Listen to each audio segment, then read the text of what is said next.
Today we are starting midpoint theorem.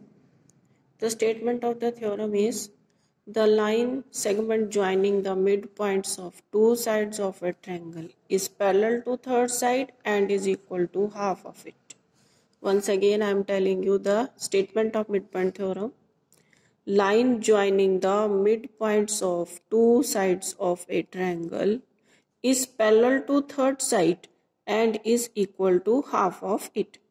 This we are to prove. Now what is given in this theorem? Given is that a triangle ABC in which E is midpoint of AB and F is midpoint of AC and EF is joined. Now we are to prove that EF is parallel to BC and EF is equal to half of BC. Now we come to the proof. Before doing proof, we will write the construction. Join E and F and extend EF to D such that EF is equal to FD. Now we take the proof. We take two triangles, triangle AEF and triangle CDF. In these two triangles you can see that angle 1 is equal to angle 2. These are the vertically opposite angles.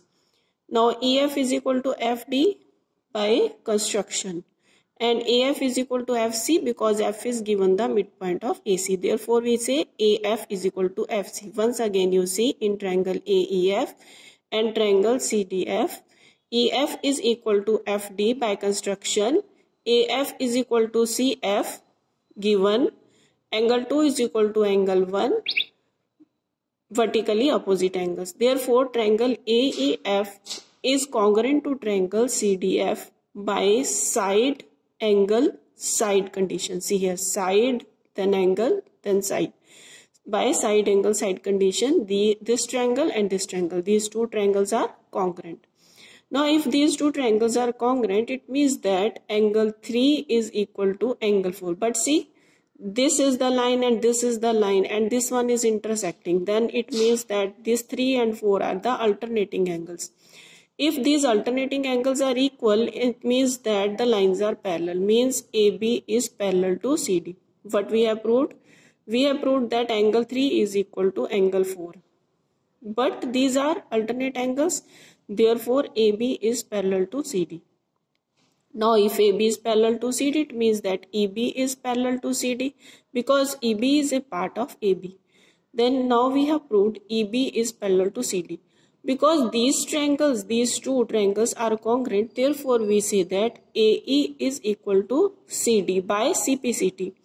Now AE is equal to CD and AE is equal to EB because E is given the midpoint of AB. AE is equal to EB. And we have proved AE is equal to CD. It means that EB is equal to CD. Now we have proved EB is parallel to CD and EB is equal to CD. It means that EBCD is a parallelogram. Because one pair of opposite sides of a quadrilateral are parallel and equal, then we say that the quadrilateral is a parallelogram. It means that EBCD is a parallelogram. Now if it is a parallelogram, its opposite sides are parallel and equal. It means that ED is equal to BC and ED is parallel to BC. Now ED is parallel to BC means EF is parallel to BC because EF is a part of ED. EF is parallel to BC. One part of the theorem we have proved that the lines joining the midpoints of two sides of triangle is parallel to third side. Now we have proved that ED is equal to BC because these are the opposite sides of a parallelogram that we have just now proved that EBCD is a parallelogram. Now we have proved ED is equal to BC. But we know that EF is equal to FD because F was the we had joined EF and produced it to D such that EF is equal to FD by construction. Then EF is equal to FD means EF is equal to half of ED.